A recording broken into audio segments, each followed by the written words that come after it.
Initially, Scribe thought that she was connected to just one person, but a little bit into the connection, she realized they were probably more than one person. For some reason, her intuition told her that there was probably more than one person tuning in. And so, as an author, I used as a template for these team members that were coming into this InnerNet. Used it for a template, an idea that I came up with, an idea pod called The Perfect Team. It happened to be my very first idea. I'm going to read it to you. There's that one member who regularly says, I have an idea. Another who motivates, who advocates. Others who know when to say yes and when to say no. A planner who weighs pros and cons, the curious one who questions and hungers to learn more. The leader and decision maker who do the right things, the folks who do things right, who value collaboration and communication.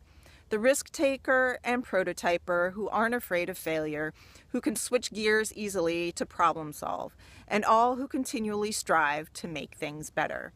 Now, the roles will kind of blend every once in a while. Anybody knows who's on a team, they kind of take over for one person or another, and that's that flexibility, that versatility is also a sign of a good team. You are willing to back someone up or take over if someone is sick or can't make it to work, for example.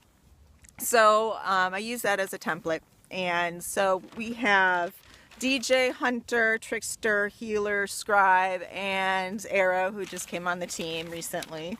And so I'm going to go ahead and describe each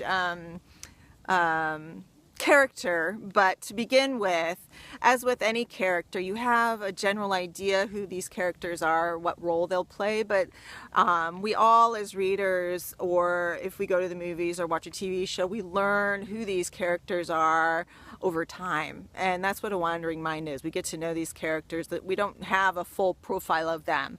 We just get an idea at first, and then as we read on, we get to know them better. And to illustrate this idea of having an idea of what somebody's like, but not exactly sure about who this character is, I'm going to read a part of Jin, one of my anachronism short stories, and it gives you an idea of, we have this sort of shell of a character, and then it gets filled in as we read on. So here is the beginning of Jin.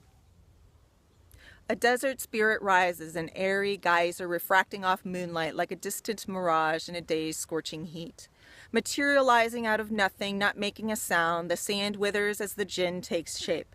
Outlines of footprints where none were before sink and form depressions as the full moon slips behind clouds. Elements fuse, water is pulled up with the ascending entity. Crystallized earth, surface sand, adheres to droplets. Cold air sneaks in between and around the misshapen mold and erodes, sculpts the being into tonight's identity. And lastly, heart fire that quickens the pulse, sparks the eyes, and adds colors to the now fully alive human body. The Jin's toes and soles are the last parts to feel the heated tingle of reanimation.